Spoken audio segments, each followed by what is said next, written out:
আমাকে মারবেন না ইনশাআল্লাহ। রিজিক আছে, খাবো ইনশাআল্লাহ, কিন্তু হয়তো বা অভাব হবে, টাকা পয়সা একটু কম হতে পারে, অন্যের 10 তলা ফ্ল্যাট হবে, আমার হবে না, ঠিক আছে, অন্যের এত বিঘা বিঘা জমি আমার হয়তো হবে না, কিন্তু ইনশাআল্লাহ তাআলা এই যে দুনিয়ার মুসাফিরের জীবনটা, এটা মুসাফিরের জীবন না, মুসাফিরের জীবনটা কেটেই যাবে ইনশাআল্লাহ। কাটবে না? যে কোনো ভাবে হোক কেটে তো যাবেই ইনশাআল্লাহ।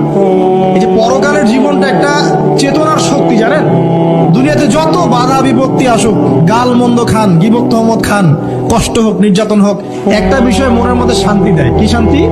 যে এই দুনিয়ার জীবনটা তো আর চিরস্থায়ী নয়, এটা তো আর সারা জীবন থাকবে না। ইনশাআল্লাহ এই অবস্থা আস্তে আস্তে পরিবর্তন হয়ে যাবে। ফাইন্না মাআল উসরি ইউসরা, পরকালে ইনশাআল্লাহ পাবো, দুনিয়াতে না পেলে কি হয়েছে, পরকালে পাবো ইনশাআল্লাহ। যুবক ভাই, এসব জেনা ছেড়ে দেন, আল্লাহ রাব্বুল আলামিন আপনার জন্য হুর রেখেছেন জান্নাত, ইনশাআল্লাহ পাবেন ইনশাআল্লাহ।